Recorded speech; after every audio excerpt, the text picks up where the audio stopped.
علیکم ورحمۃ اللہ وبرکاتہ۔ الحمد للہ وکفا وسلام علی حبیبہ المصطفیٰ، اما بعد فاعوذ باللہ من الشیطان الرجیم، بسم اللہ الرحمن الرحیم۔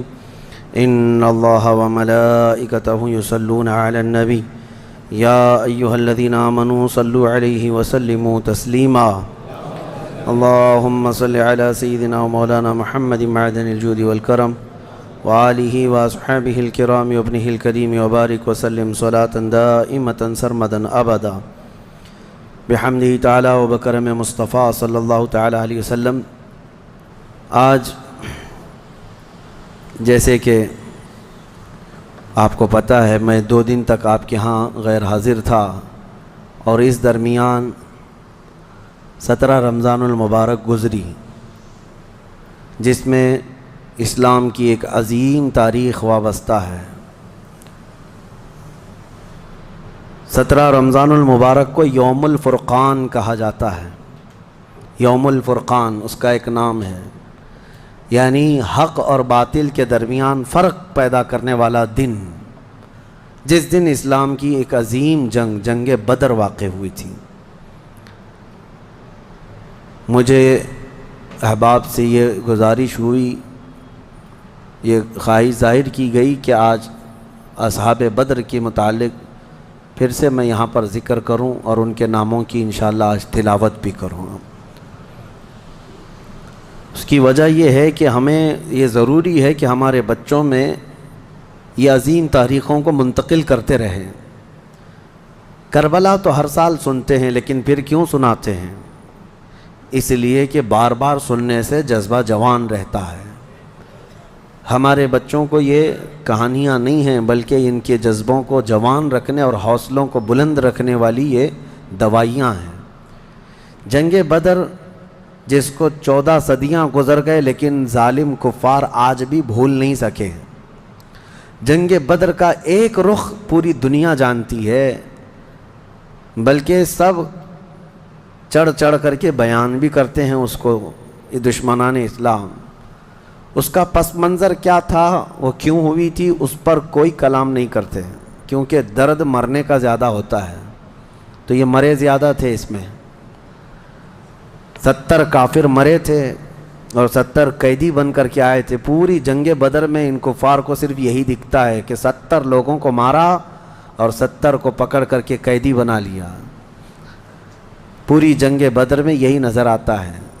لیکن میرے عزیزو، اگر انصاف کی عینک رکھنے والا غور سے ان حالات کو پڑھے گا تو اس نتیجے کو پہنچے گا، اسلام میں یہ جتنی جنگیں ہوئیں جس میں حضور پاک صلی اللہ تعالیٰ علیہ وسلم تشریف لے گئے، اکثر کا تعلق ڈیفنس سے ہے، یہ ڈیفینسیو رہی ہیں۔ اب میں آپ کو ایک چیز بتاتا ہوں، کیونکہ جنگ بدر کے احوال بتانے سے پہلے اس کا پس منظر بتانا ضروری ہے کہ کیوں ہوئی۔ اچھا، یہ بھی میں آپ کو کلیئر بتا دوں کہ یہ پہلی جنگ نہیں ہے۔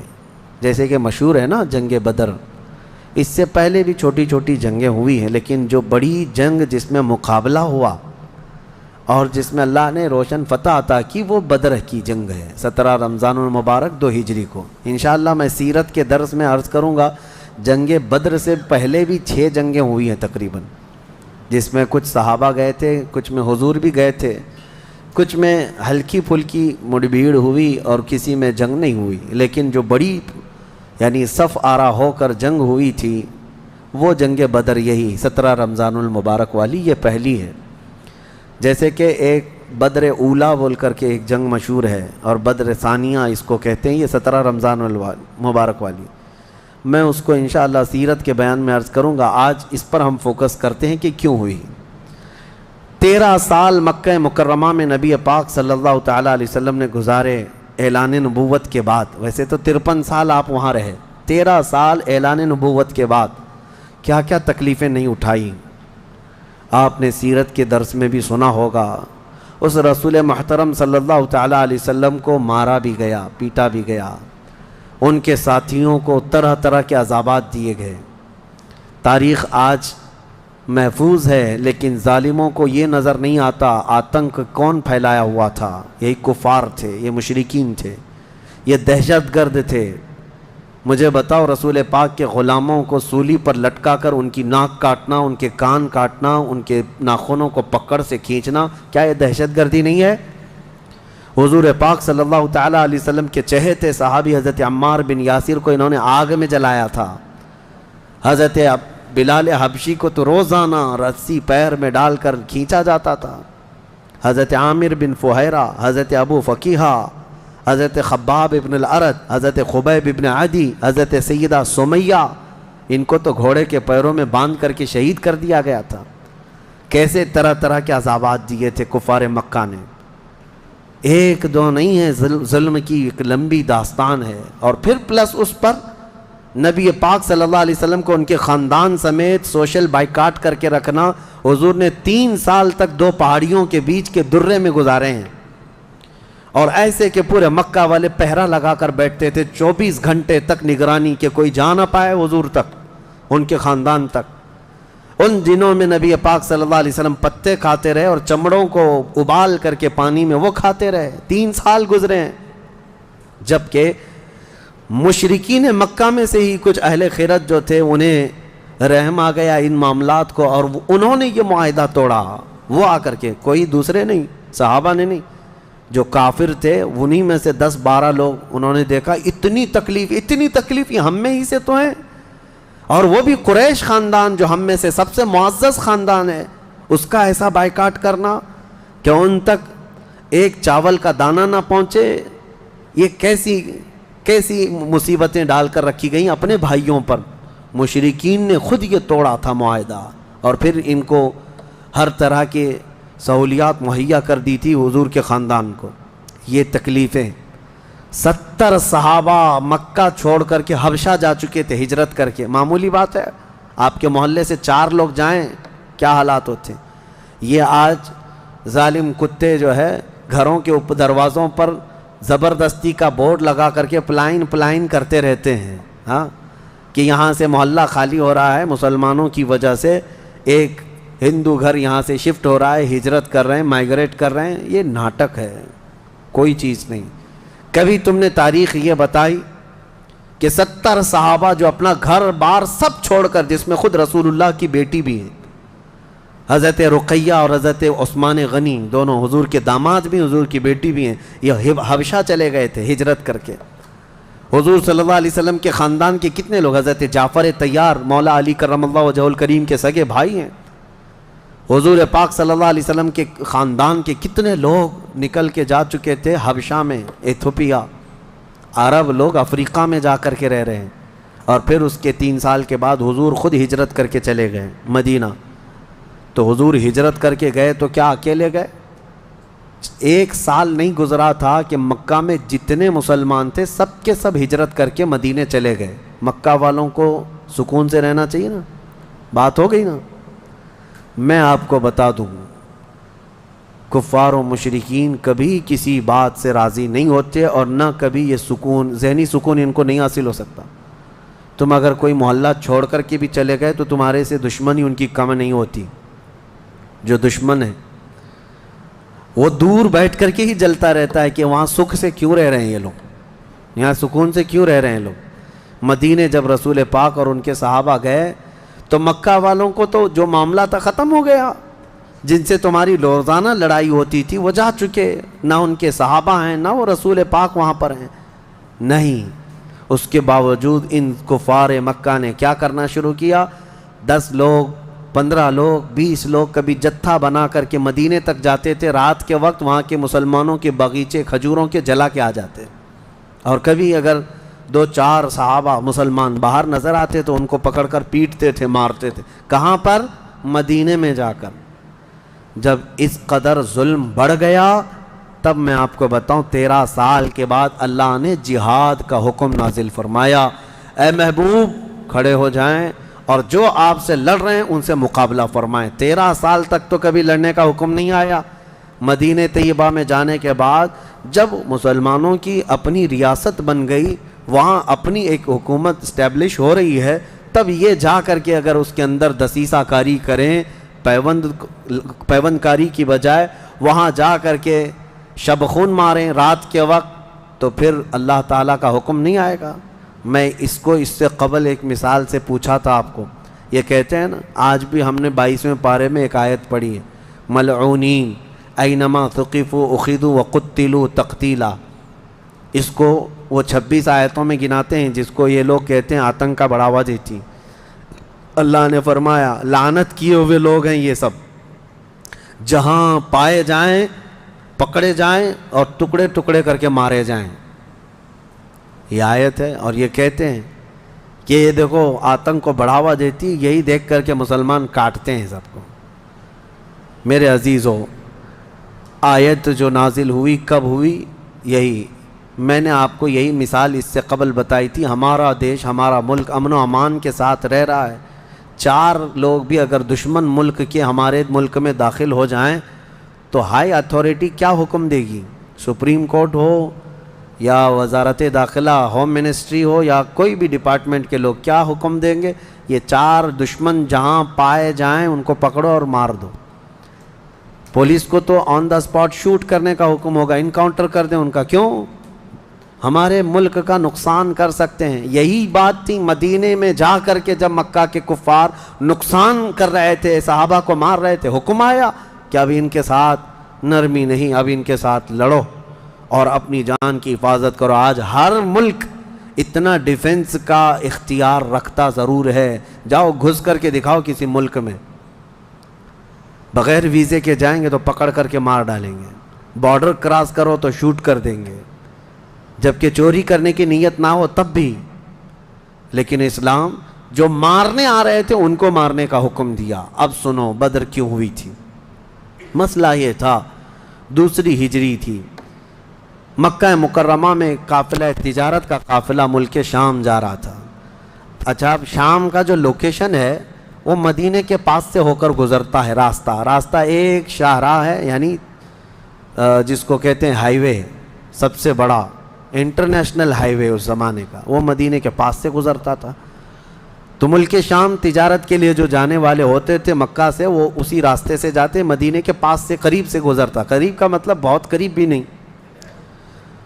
تو نبی پاک صلی اللہ علیہ وسلم نے فرمایا جب تک ہمارا مکہ والوں سے امن کا ایگریمنٹ نہ ہو جائے، معاہدہ نہ ہو جائے، ہم ان کا ہر راستہ بھی روکیں گے. ہم ان کا راستہ بھی روکیں گے. ہوتا ہے یا نہیں؟ اگر آپ کا کسی دوسرے سے جھگڑا ہو جائے تو آپ آس پاس کے راستے بھی بلاک کر دیں گے کہ دشمن ادھر کے راستوں کو بھی استعمال نہ کرے. یہی معاملہ تھا. حاج جو ہے دنیا کو میں بتاؤں، یہ راستہ روکنے والی بات کو بھی میں بتاتا ہوں. کہتے ہیں کہ مکہ والے تجارت کے لیے ملک شام جا رہے تھے تو ان کا راستہ روکنے کا کیا حق تھا؟ مدینے والوں کو کیا حق تھا؟ آج مجھے بتاؤ، جس ملک سے تمہاری دشمنی ہو جائے کیا وہ اپنا فلائی زون تمہیں یوز کرنے دے گا؟ تمہارا پلین بھی اڑ کے جا سکے گا اس ملک کے اوپر سے؟ سعودی نے تو ابھی بین کر رکھا تھا قطر کو، اس کا نہ پلین اترتا نہ ہی ہوائی اسپیس استعمال کر سکتا تھا. قطر جو ہے کوئی چیز استعمال نہیں کر سکتا. ان کی آپسی دشمنی میں جب یہ راستے بند کر سکتے ہیں، آپسی دشمنی تھی، یہ کون سی اسلام اور کفر کی دشمنی. اسی طرح سے ایران پر جو پابندیاں ہیں، ایران کا ایک جہاز جس سے اس کے سفارتی تعلقات نہیں، کیا وہ اسرائیل کے اوپر سے اڑ سکتا ہے؟ نہیں اڑ سکتا. راستے تو آج بھی ان لوگوں نے بند کر رکھے ہیں ایک دوسرے کی تجارت کے. ٹریڈنگ پابندیاں آج بھی چلتی ہیں. 1400 سال پہلے جب نبی پاک صلی اللہ علیہ وسلم نے صرف ان کا راستہ روکنے کی بات کی تو آج یہ پوری دنیا کے جو ماڈرن اپنے آپ کو کہتے ہیں اور بہت زیادہ ویل ایجوکیٹڈ سمجھتے ہیں، ان کے پیٹ میں درد ہونے لگتا ہے کہ یہ کیسا راستہ روکنے والا کیا سسٹم تھا. راستہ روکنے والا وہی سسٹم تھا جو آج تمہارا باپ روکتا ہے امریکہ. جس طرح سے لوگوں کے اوپر تجارت کی پابندیاں لگاتا ہے، جس طرح سے ہائی ڈیوٹی کسٹم لگا کر کے لوگوں کی اکنامک کو گراتا ہے، یہ تو وہی سسٹم ہے نا. لیکن نبی پاک صلی اللہ علیہ وسلم نے ایسا نہیں کیا تھا. صحابہ کرام کو مدینے سے کہا کہ دیکھو اگر ان کا قافلہ تجارت کا شام جا رہا ہے تو ہم جائیں گے، راستہ روکیں گے. حضور اپنے صحابہ کو لے کر نکل پڑے. یہ 17 رمضان جنگ بدر کی بات نہیں کر رہا ہوں، اس سے پہلے کی بات کر رہا ہوں. 6 مہینے پہلے حضور گئے، چند مہینے پہلے یا چند دن پہلے، ایگزیکٹ نہیں کہہ رہا ہوں. تو ابو سفیان قافلہ تجارت کا جو لے کر جا رہا تھا، وہ سپہ سالار یا امیر قافلہ تھا. اس کو خبر ہو گئی کہ نبی پاک صلی اللہ تعالیٰ علیہ وسلم اپنے صحابہ کے ساتھ میرا راستہ روکنے آئے ہیں، تو راستہ کاٹ لیا اور ملک شام دوسرے راستے سے پہنچ گیا. حضور پاک صلی اللہ علیہ وسلم کو نہیں ملا. حضور واپس مدینے آ گئے. کئی دن گزرے، ملک شام میں اس نے تجارت کی، خوب نفع کمایا اور واپس مکہ تو جانا تھا. تو مکہ جب جانے لگا تو پھر میرے آقا کو خبر آئی. نبی پاک صلی اللہ علیہ وسلم نے پھر صحابہ سے کہا کہ چلو پھر سے اس کا راستہ روکتے ہیں. پھر گئے، لیکن اس بار ابو سفیان پھر خبر پا کر کے دوسرے راستے سے چلا گیا مکہ. لیکن مکہ پہلے ہی ابو سفیان نے قاصد بھیج دیا تھا، کہا تھا کہ محمد اور ان کے ساتھی تمہاری تجارت کو لوٹ لیں گے، ختم کر ڈالیں گے، قافلہ تمہارے ہاتھ نہیں آئے گا، تم ہماری مدد کے لیے آؤ. یہ قاصد مکہ جیسے ہی پہنچا وہاں کھلبلی مچ گئی. سب جمع ہو گئے جتنے خاندان تھے کہ ہمارا بھی مال ہے، ہمارا بھی مال ہے. اور ابو جہل تو بھڑکا رہا تھا، خوب بھڑکا رہا تھا. سب کو جمع کر لیا. لیکن اتفاق ایسا کہ وہ مکہ والوں کے نکلنے سے پہلے ابو سفیان اپنی تجارت کا قافلہ صحیح سلامت مکہ لے کر پہنچ گئے. بات ختم ہو گئی، تجارت کا قافلہ آ گیا. جو سمجھ بوجھ والے تھے انہوں نے خیر منائی، کہا کہ چلو ہمارا مال پہنچ گیا، اب ضرورت نہیں جانے کی. لیکن ابو جہل کسی بات پر خاموش نہیں تھا. کہا کہ نہیں، ہم محمد اور ان کے ساتھیوں کو مزہ چکھائیں گے کہ انہوں نے روکنے کی کوشش کیوں کی. اگر آج ہم ان کا مقابلہ نہیں کریں گے تو آگے ہماری تجارت کے لیے بڑے مسئلے پیدا ہو جائیں گے. اور اس کے بعد سب کو بھڑکاتا رہا. کتنے بہت سارے چھوڑ کر چلے گئے، لیکن پھر بھی ابو جہل کے بہکاوے میں جتنے آئے وہ 1000 کی تعداد میں تھے. اور وہ لوگ پورے ہتھیار سے لیس ہو کر ساز و سامان سب لے کر کے نکل پڑے مدینے آنے کے لیے، کہ مدینے جا کر کے ان کا سب اینٹ سے اینٹ بجا کر کے آئیں گے. اب نبی پاک صلی اللہ علیہ وسلم راستے میں نہیں تھے. 2 بار گئے اور واپس آئے، قافلہ روکنے کے لیے واپس آئے. لیکن جیسی حضور کو یہ خبر ہو گئی کہ وہ لوگ مدینے پر حملہ کرنے کے لیے نکل رہے ہیں. اصل وجہ سن لیجئے بدر کی اصل وجہ. جب وہ لوگ 1000 کی تعداد میں مکہ سے نکل چکے تھے اور میرے آقا کو یہ خبر مل گئی، مخبر نے آ کر بتایا کہ جنگ کی تیاری سے مدینے کے اوپر حملہ آور ہونے کے لیے نکلے ہیں مکہ کے لوگ. اب نبی پاک صلی اللہ علیہ وسلم نے صحابہ سے فرمایا کہ ان کو مدینے پہنچنے مت دینا. اگر مدینے آ گئے تو مدینے کو توڑ پھوڑ کریں گے، شہر میں داخل ہوں گے، جنگ ہوگی تو کچھ نہ کچھ گھر ٹوٹیں گے، کسی کی آبادی اجڑے گی، کچھ نہ کچھ نقصان ہوگا. لہذا ہم خود مدینے سے باہر نکلتے ہیں. نبی پاک صلی اللہ علیہ وسلم اب اس ارادے سے اپنے صحابہ سمیت باہر نکلے. اس میں تعداد مختلف روایات کے مطابق 313 314 315 319 اور ایک میں 360 اصحاب بدر کی تعداد پہ الگ الگ روایات ہیں. 313 صحابہ کی روایت بہت سارے محدثین نے روایت کی ہے، اور 360 کی بھی روایت ہے، 360 لوگ بھی تھے. بہرحال وہ اس طور پر کہ بچے دوسرے لوگ سب ملا کر کے کسی نے شمار کیا اور کسی نے صرف خالص جنگ کرنے والوں کو شمار کیا. اس میں سارے بڑے بڑے اجلہ صحابہ ہیں، سیدنا ابو بکر صدیق، سیدنا عمر فاروق، سیدنا حیدر کرار، علی مرتضیٰ رضی اللہ تعالیٰ عنہ، دیگر اصحاب. ہاں، حضرت عثمان غنی رضی اللہ تعالیٰ عنہ اس میں شامل نہیں تھے. اس کی وجہ یہ تھی کہ حضور صلی اللہ علیہ وسلم کی بیٹی حضرت رقیہ بیمار تھیں، مدینے میں تھی. نبی پاک صلی اللہ تعالیٰ علیہ وسلم نے حضرت عثمان سے کہا کہ تم اپنی اہلیہ میری بیٹی کی تیمارداری میں رہو، تمہیں بدر میں شریک ہونے کا برابر ثواب دیا جائے گا. حضرت عثمان غنی مدینے میں تھے. اسی وجہ سے آج بھی اصحاب بدر کے ناموں کی جب تلاوت ہوتی ہے نا تو حضرت عثمان کا نام بھی اس میں آتا ہے. وہ اگرچہ جنگ میں گئے نہیں تھے لیکن اسماء بدر میں ان کا نام شامل ہے. آپ پڑھ کر کے دیکھنا یا سننا تو حضرت عثمان غنی کا بھی نام ہے، کیونکہ مال غنیمت جب تقسیم ہو رہا تھا تو حضور نے حضرت عثمان کو بھی اس میں سے حصہ دیا تھا. خیر، جب نبی پاک صلی اللہ تعالیٰ علیہ وسلم یہ صحابہ کو لے کر نکلے، اب مدینے سے 160 کلومیٹر مکہ کی طرف کا یہ راستہ ہے بدر. بدر ایک علاقے کا نام ہے، وہاں ایک کنواں تھا. جس کا نام بدر تھا، جس کی وجہ سے اس علاقے کا نام بدر پڑا۔ اب حالات دیکھیں کیسے آزمائش کے بڑھتے گئے۔ میں مختصراً انداز میں آپ کے سامنے رکھوں گا۔ یہ جنگ کا پس منظر تھا، حضور لڑنے کے لیے گئے نہیں تھے بلکہ ڈیفینس کے لیے، کہ مکہ والے نکل چکے تھے۔ اب مکہ والے آ کر جس جگہ پڑاؤ کیے وہ بھی بدر تھا، وہاں کنواں تھا، پانی تھا، اس کے لیے وہاں پر ان لوگوں نے بھی قیام کیا۔ میرے آقا صلی اللہ علیہ وسلم نے بھی اپنا لشکر انداز کر دیا، صحابہ وہاں پر اتر پڑے، سب کے خیمے لگ گئے اور کنویں کے پانی پر بھی قبضہ ہوا۔ اس کے بعد دیکھا صحابہ کے دل گھبرائے ہوئے تھے، کیونکہ حضور صلی اللہ علیہ وسلم اور صحابہ کو جو زمین ملی تھی وہ ریتیلی زمین تھی، بالو کی زمین، پاؤں دھس جایا کرتے تھے، اور کفار مکہ جہاں پر اترے تھے وہ تو سخت سپاٹ فلیٹ زمین تھی، مٹی کی زمین تھی، اور اس میں گھوڑے اچھی طرح دوڑتے تھے۔ یہ ریتیلی زمین پر گھوڑوں کے پیر بھی گھس جاتے اور انسانوں کے بھی۔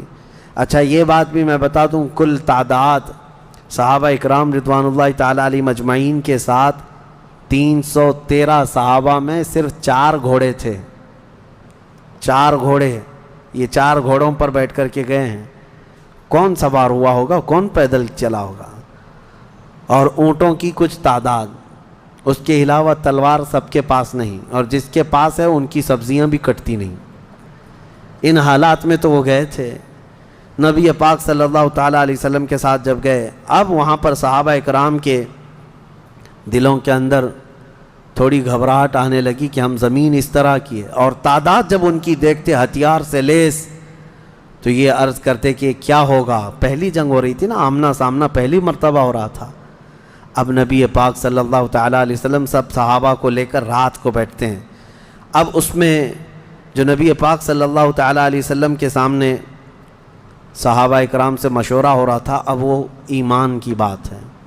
حضور نے صحابہ کی بات یہ سنی کہ جو مہاجرین تھے وہ یہ کہہ رہے تھے کہ انصار کا تو کچھ گیا نہیں، ہمارا گیا ہے، مکہ میں ہمارے مال لوٹے، ہماری جائیدادیں لوٹیں، انصار مدینے میں رہتے ہیں، مکہ کے کفار نے ان کا تو کچھ بگاڑا نہیں۔ ہو سکتا ہے کہ انصار جو ہے جنگ میں انٹرسٹ نہ لیں، ان کا کیا گیا ہے، یہ مہاجرین کی جنگ ہے، انصار جو ہے ہو سکتا ہے انٹرسٹ نہ لیں، وہ نہ آئیں، یہ ان کے دلوں میں بات تھی۔ حضور پاک صلی اللہ علیہ وسلم نے محسوس کر لیا، کیونکہ 69 انصار صحابہ اس کے اندر تھے، 69 بڑی تعداد ہوتی، 70 صحابہ تقریباً انصار تھے۔ اب دلوں میں جب یہ بات آئی مہاجرین کے کہ پتہ نہیں ہے لڑیں گے کہ نہیں لڑیں گے، کیونکہ ان کا تو کچھ گیا نہیں ہے نا، جیسے آج لوگ کہتے ہیں میرا تھوڑی نا اس سے کوئی مسئلہ ہے۔ تو پھر نبی پاک صلی اللہ علیہ وسلم نے رات کے وقت انصار صحابہ کو پہلے بلایا، سب بیٹھے ہوئے تھے، مشورہ کرنا تھا۔ سید الانصار حضرت سعد ابن معاذ رضی اللہ تعالیٰ عنہ انصار کے سردار تھے، بلایا اور پوچھا کہ تمہارا کیا مشورہ ہے، آپ کا کیا مشورہ ہے جنگ کے سلسلے میں۔ سنو، حضور پاک صلی اللہ تعالیٰ علیہ وسلم کی بارگاہ میں حضرت سعد بن معاذ سب سے پہلا جواب کیا دیتے ہیں؟ کہتے ہیں یا رسول اللہ صلی اللہ علیہ وسلم، پورے انصار کی طرف سے تو میں ترجمانی کرنے کے لیے کھڑا ہوں، لیکن میرے آقا کیا ہم بھی کوئی پوچھے جانے کی چیز ہیں؟ آپ کے سلسلے میں ہم بھی کوئی پوچھے جانے کی چیز ہیں؟ اور حضرت سعد ابن معاذ کہتے ہیں قسم رب ذوالجلال کی، مدینے سے برق الغماد یمن تک بھی آپ جائیں، انصار کا ہر بچہ آپ کے قدموں کے ساتھ ہوگا۔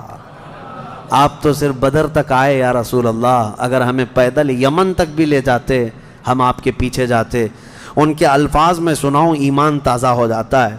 حضرت سعد ابن معاذ رضی اللہ تعالیٰ عنہ فرماتے ہیں یا رسول اللہ صلی اللہ علیہ وسلم، آج میں سارے انصار صحابہ کی طرف سے ترجمانی کرتے ہوئے، جس کو کہتے ہیں ریپریزنٹیٹیو، میں کھڑا ہوں، عرض کرتا ہوں میرے آقا اگر کسی کے ذہن میں یہ بات ہے تو وہ نکال دے کہ ہم صرف اپنے وطن میں رسول اللہ کی مدد کرتے ہیں، بلکہ اللہ کے نبی صلی اللہ تعالیٰ علیہ وسلم جس کونے میں جائیں گے انصار کو وہاں حضور پائیں گے۔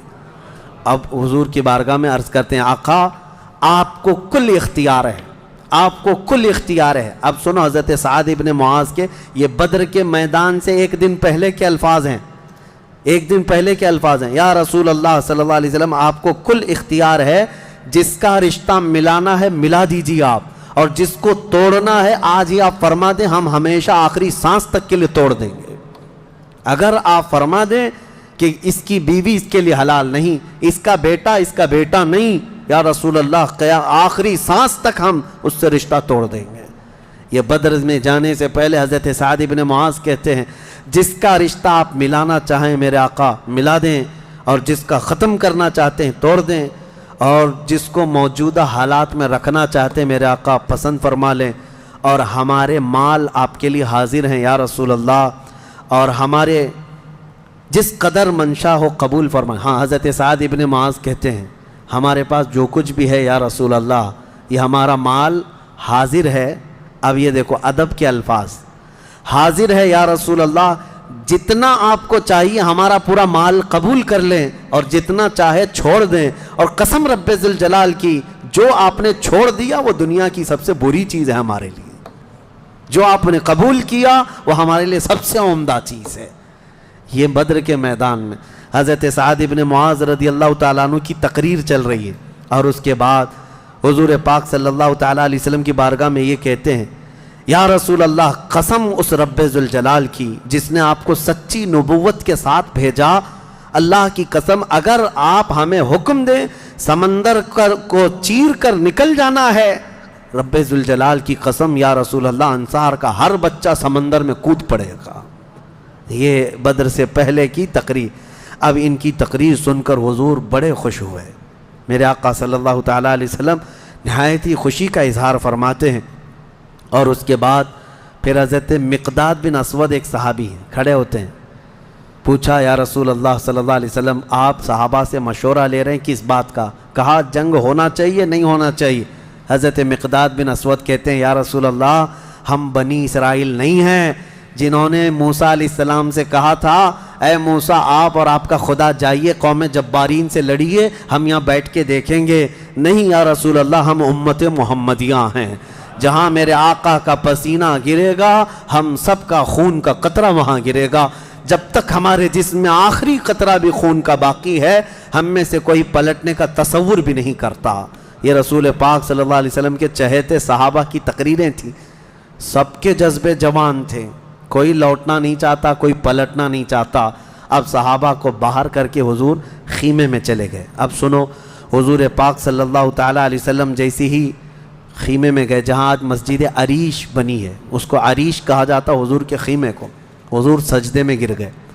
سجدے میں گرنے کے بعد نبی پاک صلی اللہ تعالیٰ علیہ وسلم اتنا گریہ وزاری کر رہے تھے، اتنا رو رہے تھے سجدے میں حضور پاک صلی اللہ علیہ وسلم، اور جو صحابی ان کی خدمت میں کھڑے تھے وہ کہتے ہیں نبی پاک صلی اللہ تعالیٰ علیہ وسلم کی الفاظ میں سن رہا تھا ابتحالات کو، عرض یوں کر رہے تھے اے اللہ ایک چھوٹی سی فوج، ایک چھوٹی سی جماعت تیرے دین کی نصرت کے لیے میدان میں اتری ہے، اے اللہ اگر اس جماعت کی تو کل مدد نہ کرے گا تو قیامت تک اس روئے زمین پر کوئی سجدہ کرنے والا نہیں آئے گا، اے اللہ قیامت تک کوئی تیری عبادت نہیں کر سکے گا۔ یہ محبوبانہ انداز ہے میرے آقا کا، یہ کوئی دھمکی نہیں اللہ کو، رب تعالیٰ کی بارگاہ میں گڑ گڑانا کہ مولا اگر ان کی مدد نہیں کرے گا تو پھر کون تیری عبادت کرے گا۔ اور اس کے بعد اچانک حضور صلی اللہ علیہ وسلم اٹھے سجدے سے، پیشانی چمک رہی تھی اور حضور مسکرا رہے تھے۔ دو صحابہ کھڑے تھے، کہا یا رسول اللہ صلی اللہ علیہ وسلم آپ اتنی گریہ وزاری کرتے کرتے بھی مسکرانے لگے۔ کہا میرے رب نے میری ڈھارس بندھا دی، مبارک ہو، بشارت ہو، میں نے ابھی ابھی جبرائیل کو جنگی لباس پہن کر اترتے دیکھا ہے، جبرائیل امین آ گئے ہیں۔ وہ صحابہ دوڑے دوڑے گئے، باہر جا کر کہے مبارک ہو اللہ کے نبی کو مدد آ گئی ہے۔ ابھی رات کا حصہ گزرا نہیں تھا کہ بارش برسنے لگ گئی۔ میرے آقا نے فرمایا میرے صحابہ اللہ کی دوسری مدد آ گئی۔ صحابہ نے پوچھا یہ کیسے؟ کہا جاؤ میدان میں دیکھو، ریت کی زمین پر بارش ہوئی تھی تو ریت پوری جمع ہو گئی، مضبوط ہو گئی، اور کافروں کی زمین پر بارش برسی تو کیچڑ ہو گیا، ان کے پیر پھسلنے لگ گئے، ان کے گھوڑے بدکنے لگ گئے، اور صحابہ کے پیر ریت میں بالکل مضبوط جم کر رہ گئے۔